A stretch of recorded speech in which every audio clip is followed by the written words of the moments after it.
Coming in of a massive grid failure that has taken power out along the East Coast. So far, we have no confirmation on what is causing this devastating outage, but rumors of a cyber attack are already being mentioned by authorities. We now have reports that Texas has also lost its power in what appears to be a cascading domino effect. With as many as 100 million people now affected, authorities in the West are bracing themselves as they fear the blackout will continue to spread. It has been an extraordinary last hour. The entire East Coast went out. Texas followed.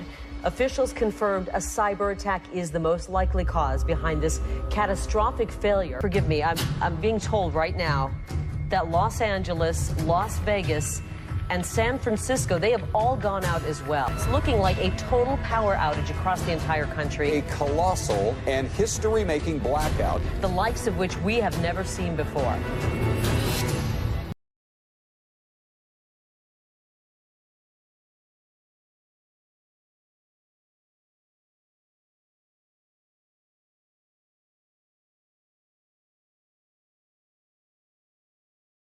What I'm talking about is a cyber attack against infrastructure, a cyber attack that could affect tens of millions of people for a period of months, if not longer. Based on your reporting, it seems clear from your book that the national security officials believe that this is a matter of when and not if. Exactly.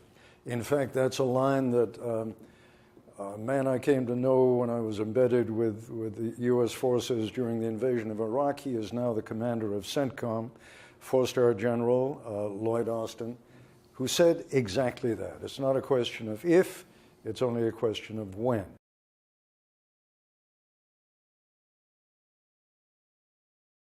We know, I say because the former chief scientist of the NSA told me this, as did Keith Alexander, his boss, who was the director of NSA. We know that the Russians are in the grid. We know that the Chinese are in the grid.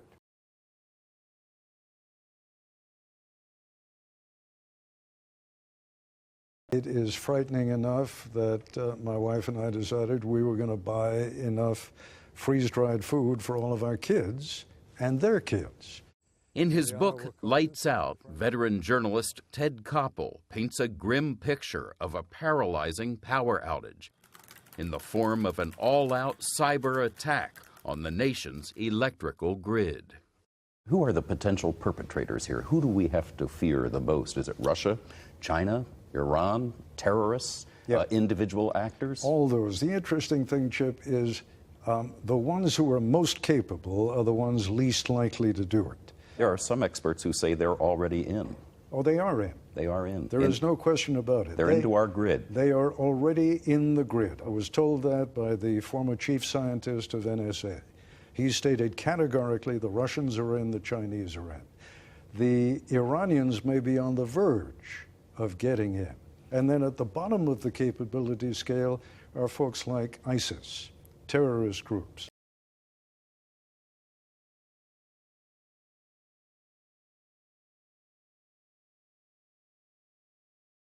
I spoke to the two top officials at FEMA. FEMA is the Federal Emergency Management Agency. It would be their responsibility to deal with the consequences of an attack in the immediate aftermath. The deputy head of FEMA, who is a retired Coast Guard vice admiral, told me that, in his opinion, in the event that a city like New York or Manhattan was hit, his response would be to evacuate. I said, evacuate 8 million people? Well, he said, you don't leave me with much of an option. If it happens, you've got to take care of the people, and the only way I can see you could do that would be to evacuate. The next day I spoke to his boss and said, what would you do? Would you evacuate? And he said, evacuate? You can't evacuate 8 million people. Where would you put them? So just to respond directly to your question, the two top people at the agency responsible for dealing with the consequences of an attack like this cannot agree on what they would do.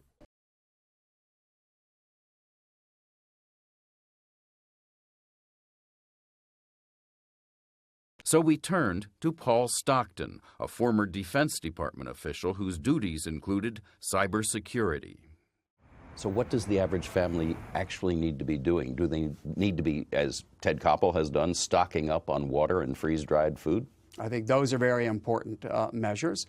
Average citizens need to be able to take care of their own families and their own neighborhoods and their own communities, and not assume that Uncle Sam is somehow going to magically bring in the cavalry and rescue them. Are the power companies today prepared to respond to a large-scale cyber attack on the grid?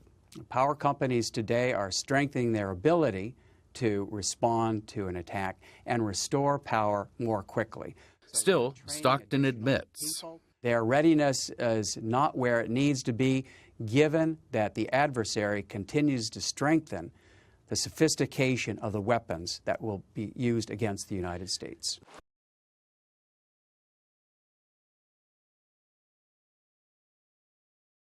But to have an extra supply of food and water, to be able to take care of your family and to know that you're not dependent upon government sort of running to the rescue, I think that can actually be quite healthy. Well, having written the book, I should ask you directly, how prepared are you now? Not as prepared as I should be, but I have bought some freeze-dried food for the family, for myself and my wife and our children and our grandchildren. We do have a water supply, and we do have backup generators. Is that going to be sufficient? I don't know. I hope never to find out, but I fear that I may.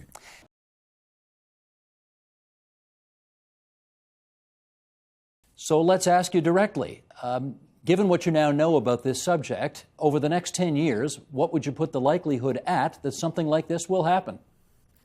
Well, if I didn't think that it was likely, I wouldn't have written the book in the first place.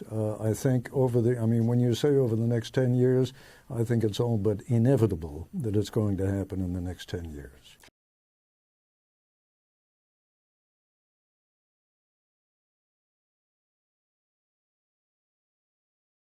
You're talking about a community of, what, 8 million people? The food in a place like Manhattan would run out in a couple of days. New York State has several million MREs, meals ready to eat. But when you take several million and you divide it by 8 million, you're talking about maybe a 2 or 3 day food supply. What happens on day 4?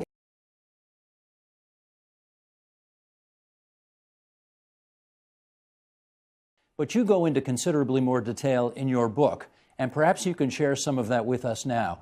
What would happen, in fact, if this did take place?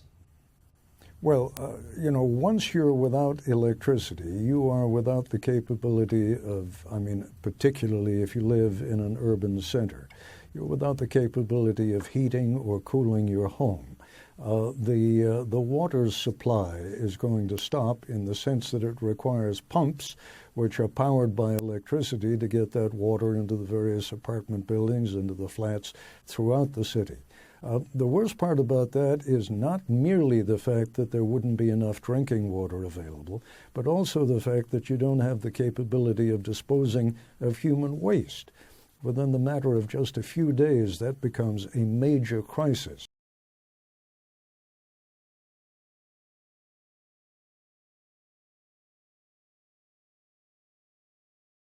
I spoke to an official of one state that is a rural state, only a few hours' drive from Washington, who told me that the governor had in effect, they did sort of a war game, and they have told the National Guard, the state police, the local sheriff's departments, that what they're going to be doing in the event of something like this, and tens of thousands of refugees coming from Washington, they will be handed a bottle of water, a sandwich, and a map.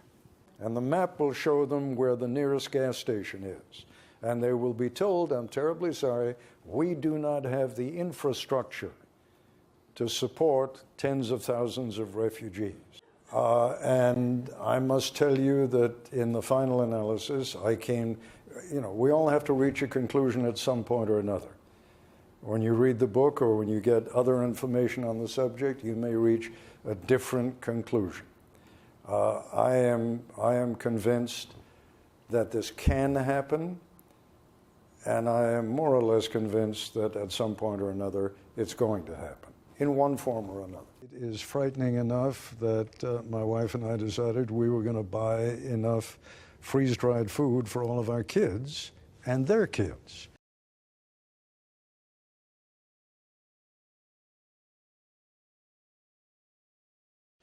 Well, a serious warning from top national security experts. They say an electromagnetic pulse attack, also known as an EMP, could be devastating. It could easily damage the country's critical infrastructure, especially the electrical grid. Peter Vincent Pride, the executive director of the Electromagnetic Pulse Task Force and Advisory Board on National and Homeland Security, is joining us now. He just wrote a piece in the Wall Street Journal documenting the threat to melt the electric grid, which is enough to get our attention. Dr. Pride, nice to have you on the program. Well, thank you so much for having me. You have quite the resume of experience. You worked as an intelligence officer for the CIA. You focused specifically as well your career on this threat. When you look at what's facing our nation right now, why is this of such great concern to you? Because it is the greatest threat that our nation and Western civilization faces. You know, it was deeply classified throughout most of the Cold War, and only after the EMP Commission reports declassified much of the information about EMP did it become publicly known. And so it is one of the least understood threats, and yet the greatest threat that we face. You know, because if a terrorist organization or North Korea or Iran detonated just a single nuclear weapon at high altitude over the United States, you know, it would destroy the electric grid and our critical infrastructures and put at risk the lives of up to 90% of the American people. You know, we all depend directly or indirectly. We all live directly or indirectly off of electricity. We're an electronic civilization. And it's also a threat from nature, you know, because there is such a thing as a geomagnetic superstorm. They've happened in the past in 1859 and 1921, and they're inevitable. It's going to happen again someday. There was a NASA report in last year that said that that we just barely missed by 3 days being hit by a geomagnetic superstorm back in 2012. And when that happens, it could take out electric grids and the critical infrastructures that support life.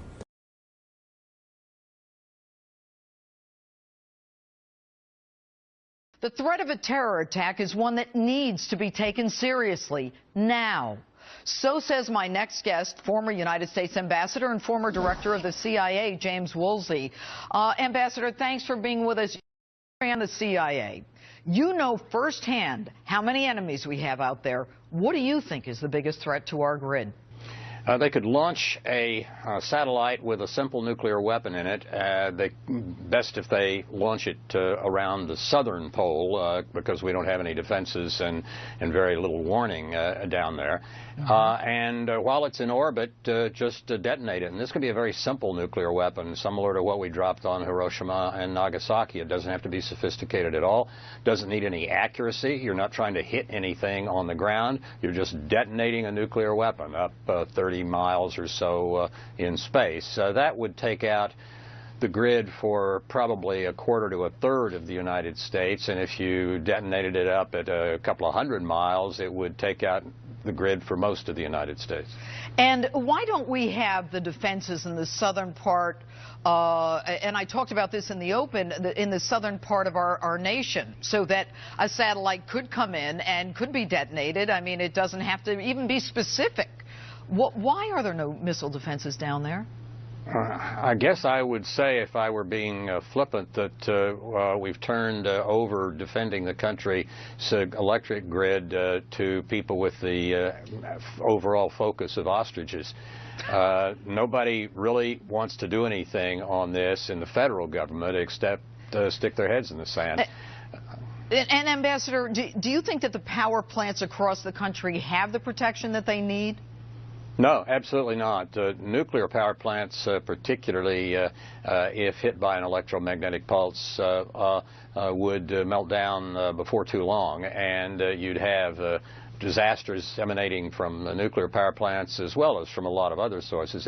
If you take out, by taking down the grid, if you take out the electrical system everything else goes down too. We have 18 critical infrastructures in the country, and 17 of them depend on electricity.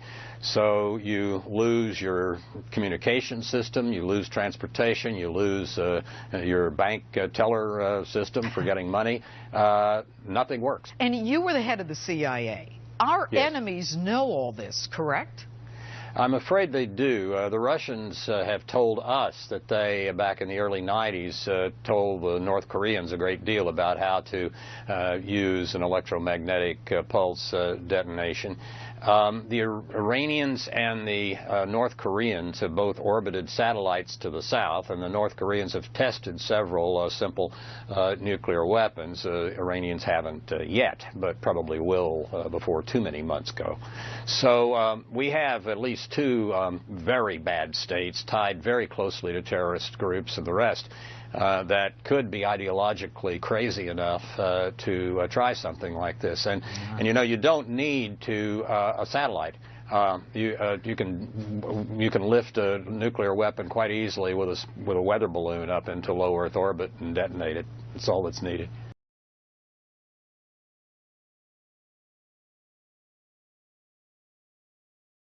For the past few months now, the nation's top military, intelligence, and law enforcement officials have been warning Congress and the country about a coming cyber attack against critical infrastructure in the United States that could affect everything from the heat in your home to the money in your bank account. The warnings have been raised before, but never with such urgency, because this new era of warfare has already begun.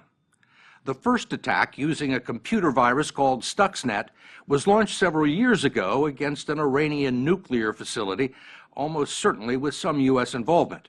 But the implications and the possible consequences are only now coming to light.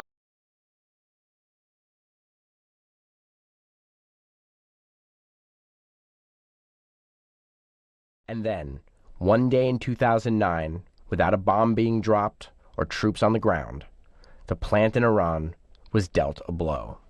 The agent of destruction? A computer virus, codenamed Stuxnet. And it turned out to be the largest act of cyber sabotage in world history. If you were in that room, you would literally die. You would not want to be in that room when this happened. Eric Chen is a computer virus expert who's been analyzing cyber threats for the last 15 years. He's one of the few people on the planet qualified to discern what actually happened. How big a deal is Stuxnet? I don't think there's ever been anything bigger. You know, the closest thing that's been bigger is maybe the advent of the internet. Chen works for Symantec in Los Angeles. It's one of the largest information security providers in the world. The company's team was instrumental in cracking Stuxnet, and what they learned will change the way countries approach warfare in the future. Stuxnet has basically demonstrated to the world that it's possible to take computer code and cause physical real-world damage. Stuxnet crossed over from the virtual world to the real one. The operation was so sophisticated, Chen and his team estimated it took more than 20 high-level programmers with inside knowledge of the plant at Natanz. This is not two hackers in a basement in Kansas somewhere. When we know from the code and the sophistication and the amount of effort that needed to go into it, it had to have the resources at the level of a nation state. And in fact, the New York Times reported in January that Stuxnet was likely a joint project between the Americans and the Israelis. It's not a particularly shocking conclusion, considering that Israel has made little secret of its willingness to attack Iranian nuclear facilities by conventional military means. Stuxnet may have given them the opportunity they've been waiting for, without having to even fire a shot. But if it was them, they're not talking. The Israeli government did not respond to our request for comment on who created Stuxnet. We didn't have much more luck with the U.S., but U.S. involvement in Stuxnet may have been cagily winked at, like when President Obama's representative on weapons of mass destruction spoke at a conference on Iran back in December. I'm glad to hear they're having problems with their centrifuge machines, and I think that the U.S. and its allies are doing everything we can to try to make sure that we complicate matters for them. Such as launching a cyber attack against critical infrastructure here in the United States. Until last fall, Sean McGurk was in charge of protecting it as head of cyber defense at the Department of Homeland Security. He believes that Stuxnet has given countries like Russia and China not to mention terrorist groups and gangs of cyber criminals for hire, a textbook on how to attack key U.S. installations. You can download the actual source code of Stuxnet now, and you can repurpose it and repackage it and then point it back towards wherever it came from. Sounds a little bit like Pandora's box. Yes. Whoever launched this attack, they opened up the box, they demonstrated the capability, they showed the ability and the desire to do so, and it's not something that can be put back.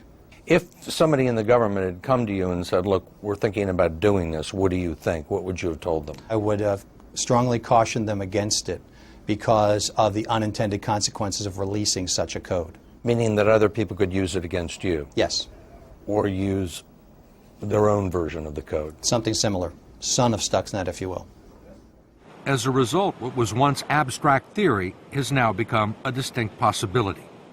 If you can do this to a uranium enrichment plant, why couldn't you do it to a nuclear power reactor in the United States or an electric company? You could do that to those facilities.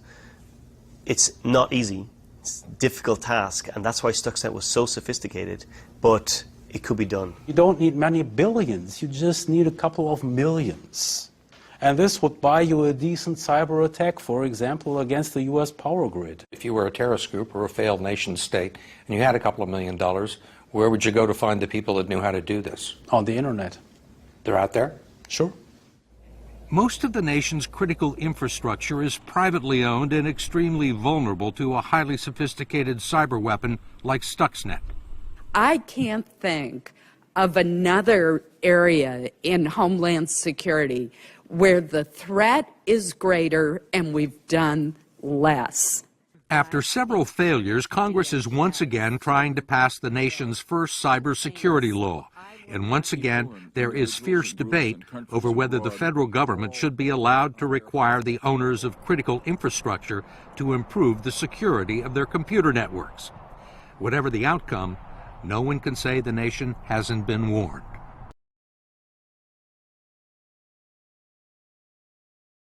Cyber attack scenarios against critical infrastructure have been a concern for the Department of Homeland Security, at least since 2007, when the agency commissioned an experiment called Aurora. The question experts wanted to answer was a simple one. Could a purely digital cyber attack disrupt or disable a large generator connected to the power grid? I was the director of the Control Systems Security Program at the Department of Homeland Security. And during that time, I ran the project that many people are familiar with called Aurora. A team of electrical engineers brought a 27-ton heavy-duty diesel generator to a specially built testing facility at the Idaho National Lab. After connecting the generator to the power grid, they challenged a team of computer security experts to use computer code to knock the generator offline. The test was monitored via closed-circuit TV. In the video, you'll see it running, humming along normally. And then you see the first hit. The first jump. You see the generator shudder. The jump occurred almost immediately after the attackers sent the first packet of malicious computer code. We wanted to hit it and then wait and collect data and see what was happening. And then hit it again, collect some data, and kind of watch the progression of the damage to the generator. After the second attack, the generator lurched again, belched ominous smoke, and ground to a halt. Not only was it knocked off the grid, it was rendered completely inoperable. What they found when they opened the generator was just failures with almost all parts of the generator, both mechanical and electrical. So what you're really talking about is essentially what you would do with pieces of dynamite. So this was a tough machine. This was heavy duty, and it was designed to run in severe conditions.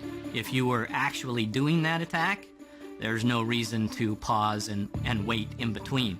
You simply put your software on a loop and you just keep hitting it until it breaks. An attack like this could take less than a minute, but leave consequences that would last for months. If you damage or destroy these, you can't just go down to your neighborhood hardware store and buy another. It could take you maybe 6 to 9 months to get another one of these. And according to a government study, a coordinated attack on fewer than a dozen power stations could cause a massive outage.